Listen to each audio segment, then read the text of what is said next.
myths, and lies used to support Islam. Hey Pastor Ken, I want to let you know that I have decided to join Islam. You ought to join it too. Islam means peace. The root word of Islam is al-salam, which means peace in Arabic, and it is peace. Islam will dominate the world. I'm deeply saddened by this decision of yours. You are only referring to conceited lies. Lesser educated Muslims are often given this claim. But before I start off on this rabbit trail, I'd like you to know something. I'm not anti anything. I'm for truth and against error. An Arabic word only has one root. The root word for Islam is al-silm, which means submission or surrender. There is no controversy about this among Islamic scholars. Al-silm, submission, does not mean the same thing as al-salam, peace, otherwise they would be the same word. Submission and peace can be very different concepts, even if a form of peace is often brought about through forcing others into submission. As the modern-day Islamic scholar, Ibrahim Sulaiman, puts it, quote, "Jihad is not inhumane, despite its necessary violence and bloodshed. Its ultimate desire is peace, which is protected and enhanced by the rule of law." End of quote. In truth, the Quran not only calls Muslims to submit to Allah, it also commands them to subdue people of other religions, until they are in a full state of submission to Islamic rule. This has inspired the aggressive history of Islam, its success in conquering other cultures. Well, Islam respects women as equals. The Quran places men and women on equal foundation before Allah. Each person is judged according to his or her own deeds. Women have equal rights under Islamic law. That is not true.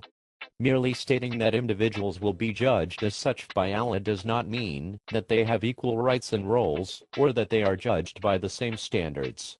There is no ambiguity in the Quran, the life of Muhammad, or Islamic law as to the inferiority of women to men, despite the efforts of modern-day apologists to salvage Western-style feminism from scraps and fragments of verses that have historically held no such progressive interpretation.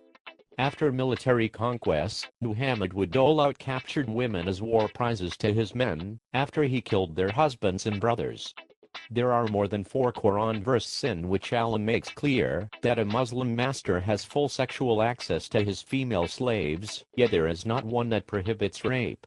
The Quran gives Muslim men permission to beat their wives for disobedience. It plainly says that husbands are, quote, a degree above wives. The Hadith says that women are intellectually inferior, and the majority of those in hell are women. Under Islamic law, a man may divorce his wife at the drop of a hat. If he does this twice, then wishes to remarry her, she must first have sex with another man.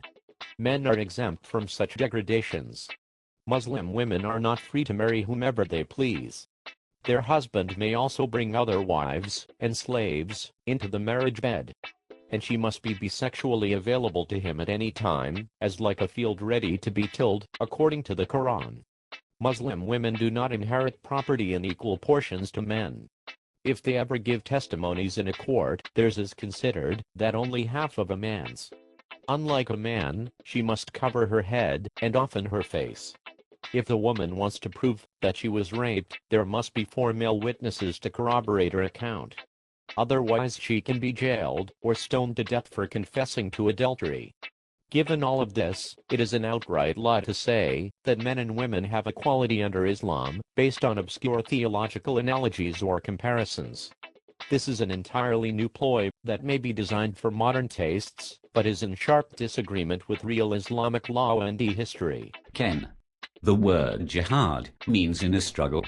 Islam's Western apologists are always narrow-mindedly claiming that since the Arabic word jihad literally means fight or struggle, it refers to an inner struggle rather than holy war. This is extremely difficult to reconcile with the Quran, which, for example, exempted the disabled and elderly from jihad. This would make no sense if the word is being used merely within the context of spiritual struggle.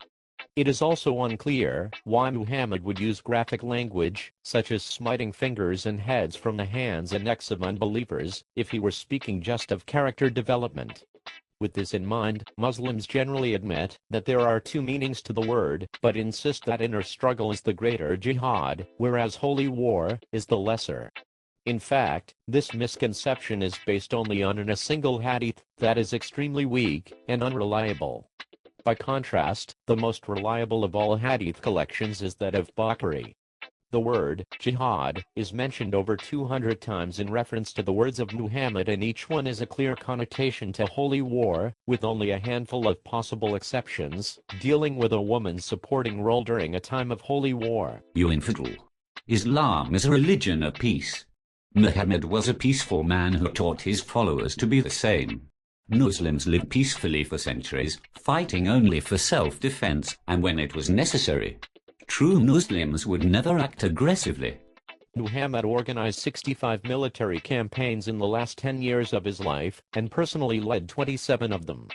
The more power that he attained, the smaller the excuse needed to go to battle, until finally he began attacking tribes, merely because they were not part of his growing empire.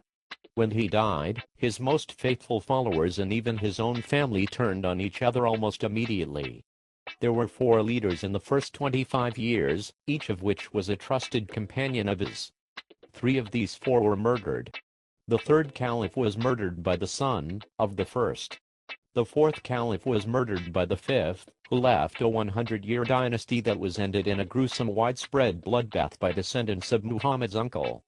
Muhammad's own daughter, Fatima, and his son-in-law, Ali, who both survived the pagan hardship during the Meccan years safe and sound, did not survive Islam after the death of Muhammad. Fatima died of stress from persecution within 3 months, and Ali was later assassinated by Muslim rivals. Their son, Muhammad's grandson, was killed in battle with the faction that became today's Sunnis. His people became Shias. The relatives and personal friends of Muhammad were mixed into both warring groups, which then fractured further into hostile subdivisions as Islam expanded. Muslim apologists, who like to say that it is impossible for today's terrorists to be Muslim when they kill fellow Muslims, would have a very tough time explaining the war between Fatima and Aisha to a knowledgeable audience. Muhammad's favorite daughter and his favorite wife were both explicitly held up by him as model Muslim women, before they engaged in violent battle following his death. Which one was the prophet of God so horribly wrong about? Muhammad left his men with instructions to take the battle against Christians, Persians, Jews, and others who may support Israel. For the next 4 centuries, Muslim armies steamrolled over unsuspecting neighbors, plundering them of loot and slaves, and forcing the survivors to either convert or pay tribute at the point of a sword. Friends of Muhammad lived to see Islam declare war on every major religion in the world in just the first few decades following his death. By the time of the Crusades, when Catholic Europeans began fighting back, Muslims had conquered 2/3 of their world by sword, from Syria to Spain, and across North Africa. Millions of them were enslaved by Muslims, and tens of millions of Africans. The Arab slave trading routes would stay open for 1,300 years, until pressure from Christian-based countries forced Islamic nations to declare the practice illegal, in theory. To this day, the Muslim world has never apologized for the victims of jihad and slavery. There is not another religion in the world that consistently produces terrorism in the name of religion as does Islam. The most dangerous Muslims are nearly always those who interpret the Qur'an for what it says. They are the fanatics or purists of the faith, and believe in Muhammad's mandate to spread Islamic rule by violence, putting to death those who will not submit. The texts of Islam are saturated with verses of violence and hatred toward those outside the faith. In sharp contrast to the Bible, which generally moves from relatively just episodes to far more peaceful mandates, the Quran travels the exact opposite. Violence is first forbidden, then permitted, then mandatory. The handful of earlier verses that speak of tolerance are overwhelmed by an avalanche of later ones that carry a much different message. While Old Testament verses of war and fighting are generally bound by historical accounts, not commands, within the text itself. Quranic imperatives to violence usually appear open-ended and subject to personal interpretation. By any objective measure, this religion of peace has been the harshest, bloodiest religion the world has ever known.